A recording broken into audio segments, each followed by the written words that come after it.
तो जैसा कि लास्ट एपिसोड में हमने देखा था कि फाइव स्पिरिट वर्ल्ड में ट्रेजर की तलाश में कई सारे सेक्ट के लोग पहुंच चुके हैं। वहीं पर शाओचिंग की मुलाकात एक डिमोनिक कल्टीवेटर यांग मिंगशू से हो गई, जो कि जियान को मारना चाहती थी। तो शाओचिंग उसके साथ फाइट कर ही रहा था कि तभी जियान ने उसकी बॉडी का कंट्रोल हासिल कर लिया। यहाँ पर यांग मिंगशू से जियान को पता चला कि डेविलसन 10 सालों से लापता है। और डेविलसन का जिक्र सुनते ही शाओचिंग ने अपनी रिंग का यूज करते हुए समय को पीछे कर दिया ताकि वो खुद ही यान मिंगशू से डील कर पाए।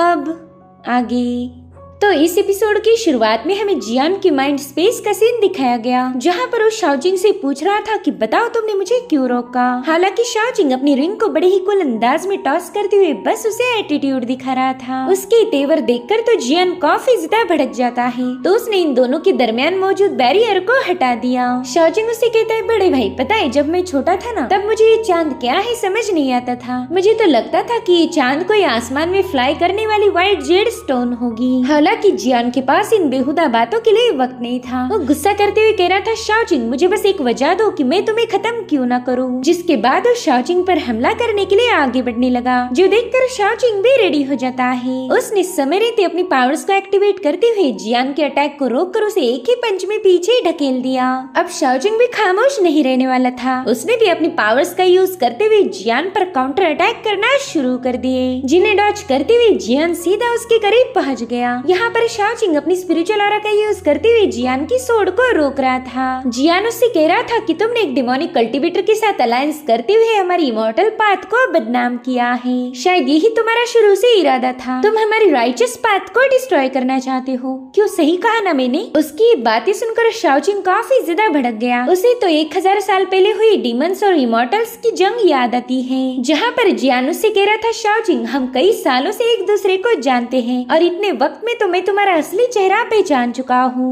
तुम तो पावर्स को गेन करने के लिए किसी भी हद तक जा सकते हो, लेकिन इस बार ऐसा नहीं होगा। तुम्हें अपनी ये जिद छोड़नी पड़ेगी, वरना तुम एक डिमोनिक कल्टीवेटर बन के रह जाओगे। तुम में और डीमन रेस में कोई फर्क नहीं होगा। और उसकी इन बातों से शाओचिंग काफी ज्यादा गुस्सा हो गया। वो कह रहा था, जियान जो भी तुम्हारे खिलाफ जाता है तुम उस पर डीमन होने का लेबल लगा देते हो। और फिर शाओचिंग ने अपनी पावरफुल स्पिरिचुअल एनर्जी का ब्लास्ट करते हुए जियान को पीछे ढकेल दिया। अब यहाँ से कहानी दोबारा से प्रेजेंट टाइम में आ जाती है। शाओचिंग उसे कह रहा था, बड़े भाई जो भी चीजें तुम्हारे अकॉर्डिंग नहीं होती, क्या तुम उन्हें डिमोनिक पाथ बोलते हो? यानी कि अगर मैं तुम्हारे खिलाफ जाकर कुछ भी करूँ तो वो डिमोनिक पाथ होगी। क्यों सही कहा ना। जिस पर जियान कह रहा था, तुम लोगों के दिल से खेलते हो, उनसे झूठ बोलते हो और साथ ही साथ तुम में भी उस बंदी जैसी लालच कूट कूट के भरी हुई है। लालच और झूठ ये दोनों चीजें ही हमें एक डिमोनिक कल्टीवेटर बना सकती है। जिस पर शाओचिंग कह रहा था, अच्छा तो ऐसी बात है। इस हिसाब से तो तुमने ब्लड सोड फैक्शन को भी एक डिमोनिक सेक्ट बोलना चाहिए, क्योंकि उन्होंने दूसरे फैक्शन से चोरी की।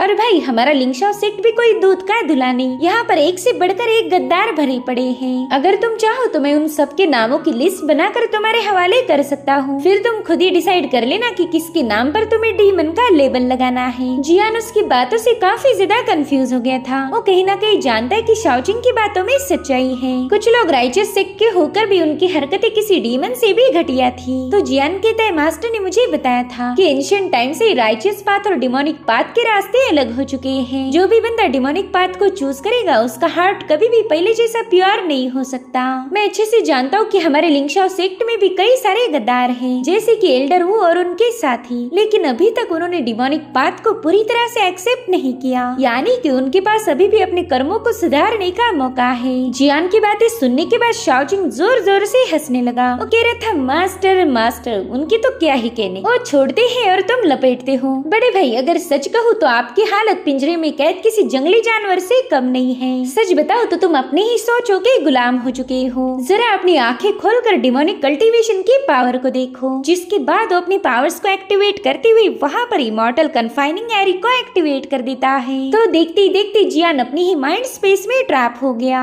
इससे जियान अब काफी ज्यादा भड़क जाता है। वो कह रहा था, शाओचिंग मैं तुम पर हमला नहीं करने वाला था, लेकिन अब तुमने मुझे मजबूर किया है। जिसके बाद जियान ने डिवाइन पावर्स को एक्टिवेट करते हुए वहाँ पर अपने गोल्डन ड्रैगन को समन कर लिया। वेल जियान की इस मूव का नाम था लिंगलोंग स्लैश और इसी का यूज करते हुए शाओचिंग की तरफ अपने ड्रैगन को भेज देता है। हालांकि तब तक शाओचिंग ने अपनी इवल चेन्स को समन करते हुए सीधा उस ड्रैगन को जकड़ लिया। लेकिन यहाँ पर शाओचिंग उस ड्रैगन को खत्म नहीं करता, बल्कि उसने तो उस ड्रैगन को ही कंट्रोल कर लिया था। जो देख जियान की तो होश ही उड़ गए। वो कहता ये तो लिंगशाओ सेक की यूनिक ट्रांसफॉर्मेशन आ रही है।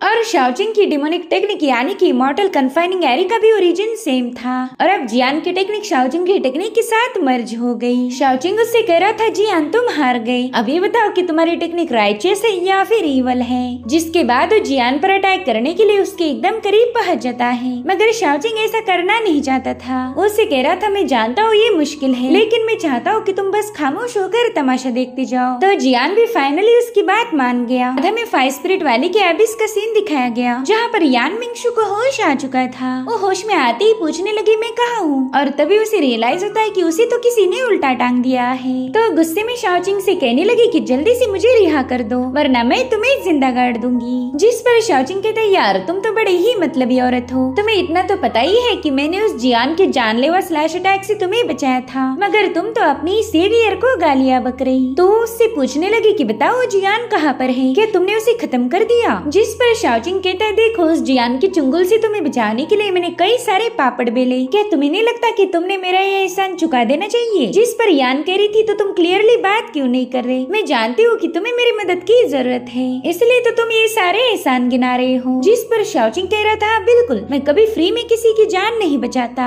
क्योंकि मैं एक अच्छा बंदा नहीं हूँ, मैं तो एक ईवल हूँ। देखो तुम्हारे पास डिमोनिक रॉल्म की जो भी इंफॉर्मेशन है वो काफी ज्यादा आउटडेटेड है, तो मुझे कुछ नया बताओ ताकि तुम्हारी जान बचाने की फैसले पर मैं रिग्रेट ना कर पाऊँ। चलो अब जल्दी से गर्मा गर्म खबर सुना और फिर मैं तुम्हें आजाद कर दूंगा। तो यान मिंगशु से बताने लगी कि मॉर्टल और डीमंस की 10 साल पहले जंग हुई थी और उसी के बाद से डेविल सन गायब हो गया, जिसके चलते अब डीमन एम्परर के पास कोई भी वारिस नहीं बचा था जो कि उसके मौत के बाद एम्परर की पोजीशन को क्लेम कर पाए, जिसके चलते धीरे धीरे डिमोनिक रॉल्म में इंटरनल फोर्सेस क्रिएट होने लगी। सबकी नजरें डीमन एम्परर के तख्त पर थी और इसी से डिमोनिक रॉल्म में केओस मच गया। फिर तो हमें ह्यूमन रेस के साथ चल रही जंग को खत्म करना पड़ा, क्योंकि हमारे खुद के घर में आग लग चुकी थी। तो अब तुम ही बताओ हम उसे बचाएंगे या फिर तुम्हारी ह्यूमन रेस पर अटैक करेंगे। जिस पर शाओचिंग कहता है बिना डेविल सन के सपोर्ट के तुम कमजोर पड़ गई और शायद इसी वजह से तुमने उस चौंग के सामने सबमिट कर दिया। अब तो तुम उसकी चमची बन के उसके हर एक ऑर्डर को फॉलो करती हो। जो सुनकर यान मिंगशु उस पर भड़क गई। वो कह रही थी कि मैंने उस कमीने के सामने सबमिट नहीं किया था, अगर डिमोनिक रॉल्म के रूल्स बीच में नहीं आते तो मैं उस चौंग को कब का निपटा चुकी होती।